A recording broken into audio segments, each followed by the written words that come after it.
สบายดีนะมื้อนี้พาทุกท่านมาเล่นที่ศูนย์การค้าพักซันอันนี้ขึ้นมาชั้น 2ว่าเขาจะมีหยังแหน่เขาขายอิหยังแหน่เนาะร้านแรกนี่เลยเป็นร้านขายเกิบเนาะเกิบสเตชัน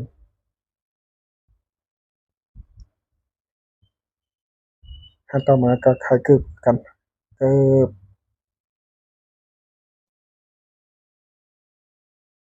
โดนแหละบ่ได้มานะมาแต่ช่วงที่ว่าเขาเจ้าหาก็เฮ็ดแล้วเนาะแต่ช่วงนี้มาเบิ่งว่าเขาแล้วส่ำใดเนาะอันนี้ก็เป็นร้านขายของหวานเนาะ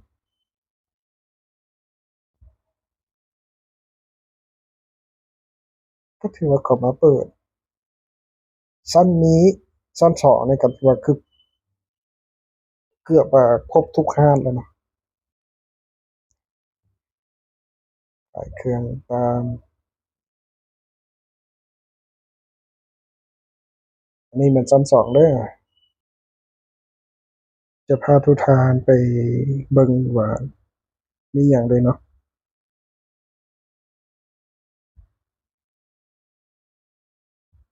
อันนี้ขายพวกดอกไม้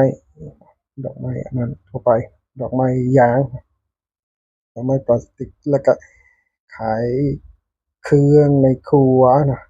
พวกจานบวงประมาณนี้เนาะงามๆขายเครื่องในครัวเนาะอย่างต่อมา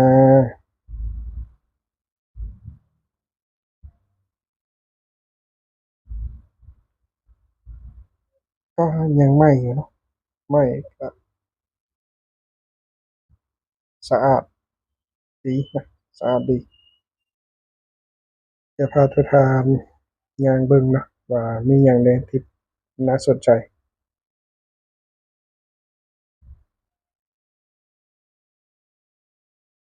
อันนี้เป็นห้านเครื่องประดับพวกเพชรพวกอันนั้นประมาณนี้นะ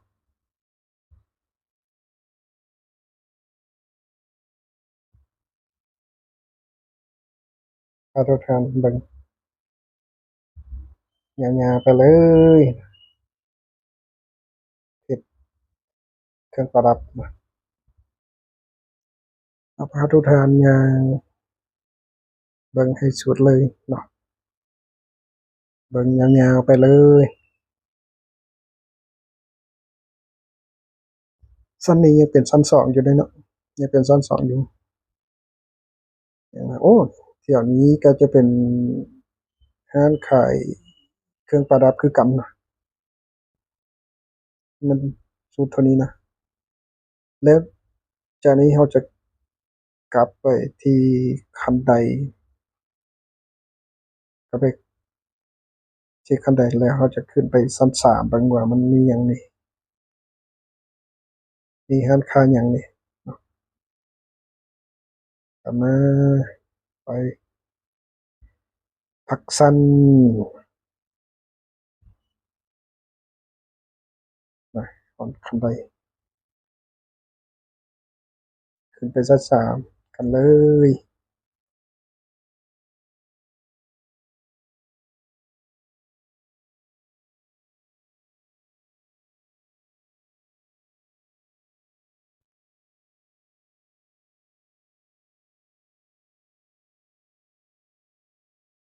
มานี่ก็ขึ้นว่าชั้น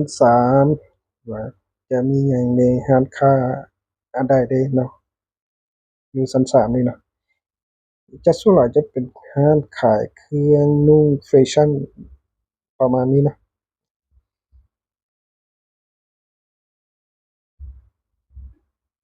ขายเครื่องแฟชั่นเครื่องส่วนหลายจะเป็นเครื่องผู้หญิงประมาณนี้นะ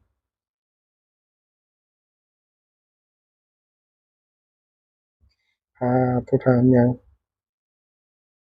เบิ่งยาวๆกันเลย ศูนย์การค้าผักซัน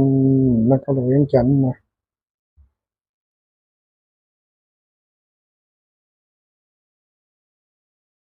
เป็นเครื่องนุ่งส่วนหลายนะ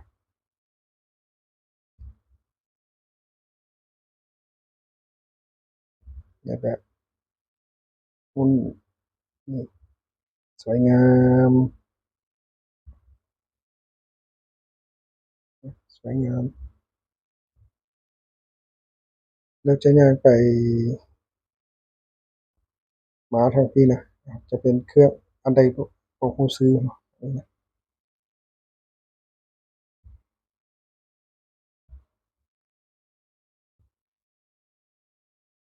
เบิ่งกันเลย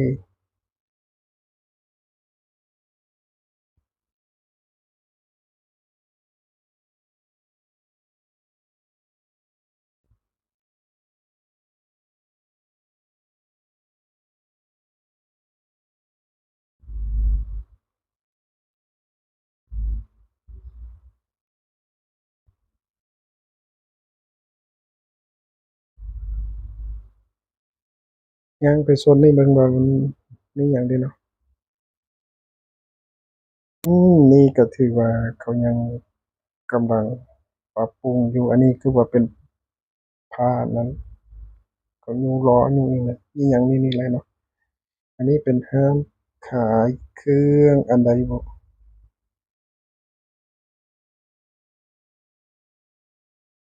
เด็กน้อยนะขายกระเป๋าเด็กน้อย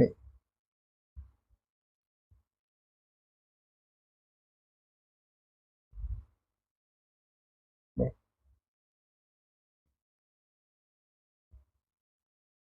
ใส่กระเป๋าใส่อันนั้นของเด็กน้อยเนาะย่างไปเลยย่างไปเบิ่งยาวๆกันชั้น3ยังร้านค้าก็ยังวางอยู่นะวางหลายนะมาฮอดเดือนนี้เนาะร้านค้าส่วนหนึ่งยังวางอยู่นะวางอยู่เลยนี่แต่ละห้องยังวางอยู่ย่างอ้อมกลับไปเบิ่งหน่อยอันนี้ก็เป็นร้านขายเสื้อผ้าคือกันขายเสื้อผ้า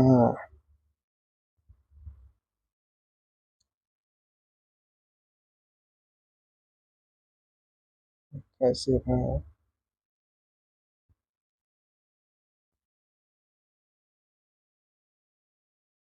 ย่างกลับไปกลับมาที่คันได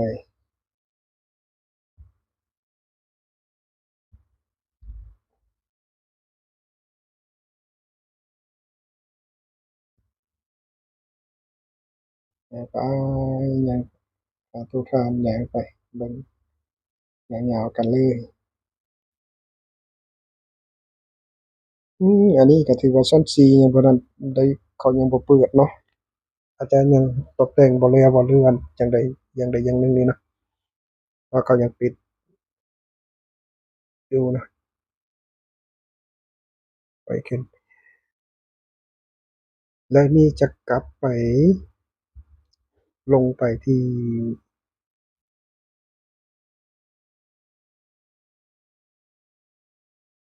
ชั้น2นะจะกลับลงไปที่ชั้น2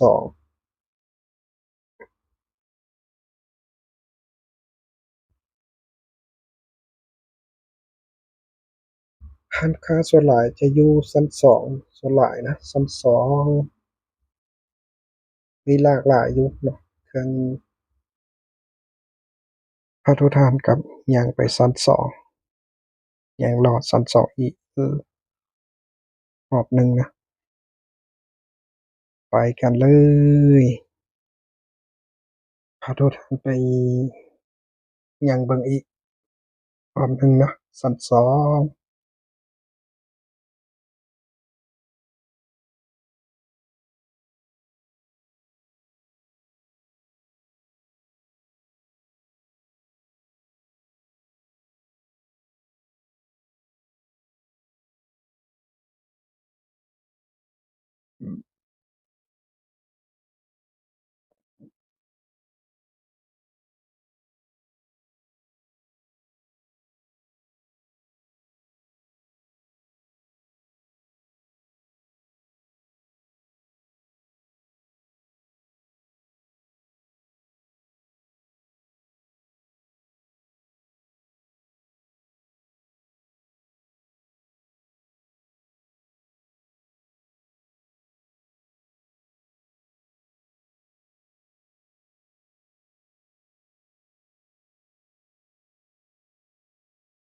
นี่จะพาทุกท่าน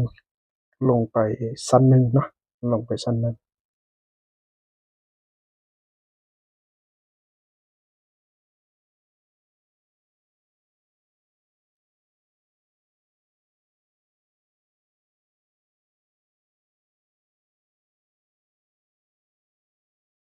ชั้นหนึ่งหรือชั้นหน้าดินเนาะชั้นหน้าดินยังกลับไปนี่ทางออกพาทุกท่านยังเบิ่งชั้นนี้ว่ามันเขามีหยังนี่ขายหยังนี่เนาะ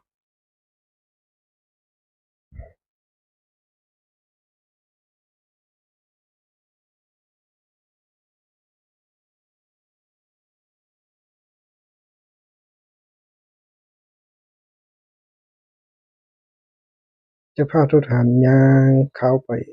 ลงไปชั้นใต้ดินนะมีชั้นใต้ดินว่าชั้นใต้ดินเขาขายหยังนี่เนาะไปกันเลยชั้นใต้ดิน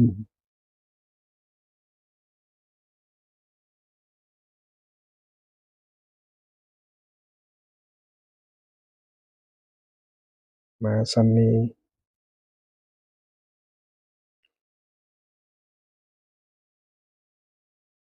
ชั้นใต้ดินจะมีหยังบ่โอ้อันนี้ขายหมากไม้สดเนาะลงมาคันไดเบื้องซ้ายจะย่างไปโซนนี้เบิ่งว่ามีหยังได้เนาะมีขายโซฟาย่าง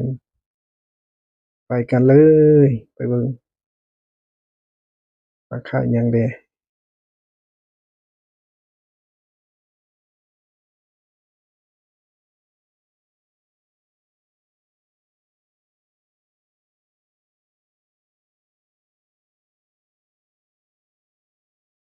อันนี้ก็ขายพวกเครื่องเด็กน้อยเนาะ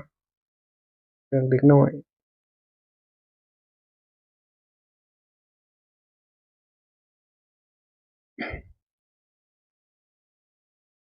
อันนี้ขายตุ๊กแก้วตุ๊กตาตุ๊กแก้วตุ๊กตา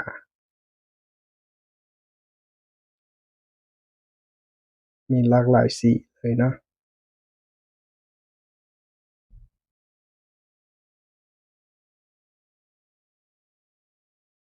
ไปร้านนี้เบิ่งว่ามีหยังแหน่เนาะร้านนี้ก็ร้านขายเครื่องเด็กน้อยคือกันร้านขายตุ๊กตาตุ๊กตาโอ้ยมีแต่ตัวงามๆเด้อตุ๊กตา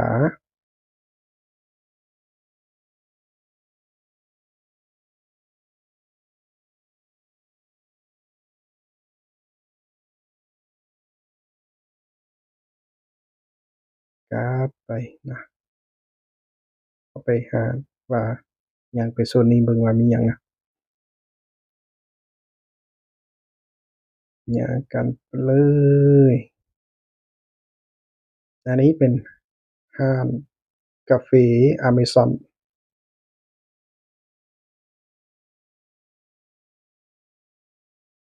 มาโซนนี้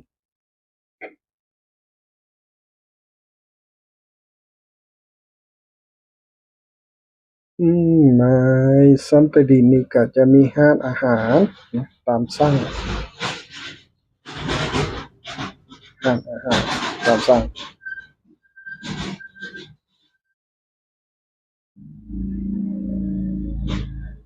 นี่เป็นร้านอาหาร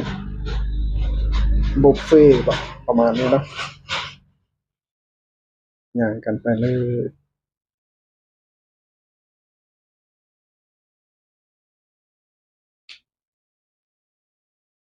อันนี้ขายพวก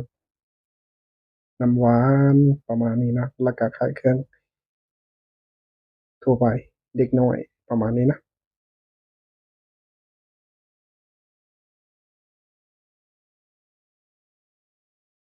ขายเหล้าอ้าวออกกลับไปย่างไปโซนนี้เบิ่งว่ามีหยังแหน่เนาะอืนี่จะเป็นร้านอาหารเนาะ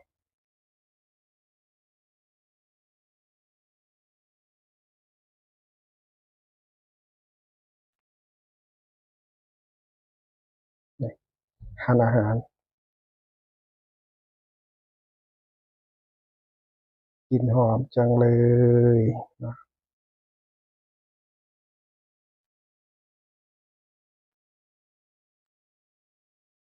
บุฟเฟต์ยังเป็นส่วนอื่นอ๋อนี้จะมีการโชว์รถเนาะรถไฟฟ้าอันนี้จะเป็นรถไฟฟ้ากระบะ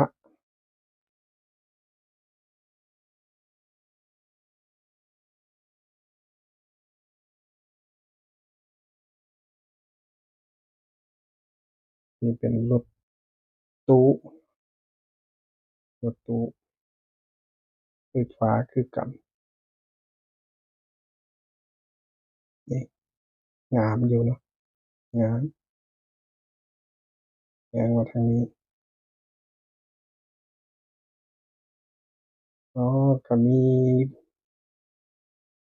ที่เขาเจ้าสนใจบ่ถามเรื่องรถรางเนาะเป็นรถตู้คือกันก็ถือว่าอันนี้มาสุดชั้นใต้ดินนะมาสุดเท่านี้นะแล้วก็คลิปวิดีโอก็จะมาสิ้นสุดเท่านี้นะคันฝากให้ทุกคนฝากให้ทุกคนกดไลก์กดแชร์กดติดตามเพื่อเป็นกำลังใจเฮ็ดคลิปต่อไปเนาะ